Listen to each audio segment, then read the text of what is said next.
I came across a contract structure which is a bit weird. It's a bit atypical, but I think in some limited situations, it could be quite effective. I'm going to call this a catalyst contract. And what happens is that the client actually pays more for the product or service when they purchase it in higher volumes from their supplier. Now, this seems to break every rule about economics of purchasing in higher volumes, means you get higher discounts.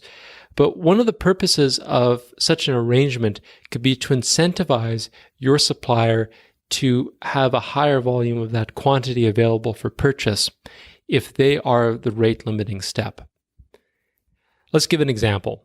Let's say that you run a food on-demand delivery company in Mississippi, and the primary thing you deliver is Spam.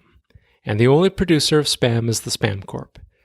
And you want to grow quickly because your client's palate demands more Spam, but your growth is being hampered by the limit of the amount of Spam in the Spam chain. And so if you want to perhaps encourage the Spam Corporation to produce more Spam, you could enter into a contract where if you buy higher target volumes of Spam from them, that you'll provide a higher margin of profit to them. What this does is several things. One, it incentivizes the Spam Corp to try to grow rapidly in order to fulfill this contract for you. Second, it injects a certain amount of surplus cash into the Spam Corp in the higher profit margins. And this is particularly helpful because if they're trying to grow their production rapidly, a certain amount of it will be sloppy growth. And by having higher profit margins, they'll be able to grow perhaps a little bit more quickly. This is in contrast to the standard operating principle, where if you have higher volumes being purchased, your profit margin becomes narrower, which means that your production cycle has to be far more fine-tuned because you're actually making less profit.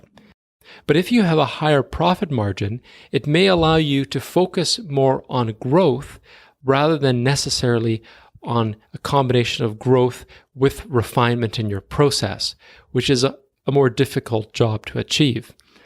And so by entering such a contract, the food on-demand delivery company can perhaps incentivize its supplier to focus on growth rather than to focus on other areas of their business.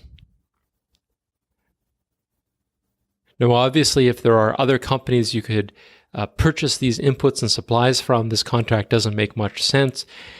One of the other critiques of this is it's being suggested that a catalyst contract is just a bonus system, but not entirely, because most bonus systems, the employer pays to their employees for achieving certain targets and production thresholds. Whereas in this case, it's actually the client which is paying the higher price and the extra money to its purchaser for achieving production targets. I think in some situations, a catalyst contract could be helpful, especially in those situations where a company is trying to grow quickly, but the inputs into that company are limiting its growth.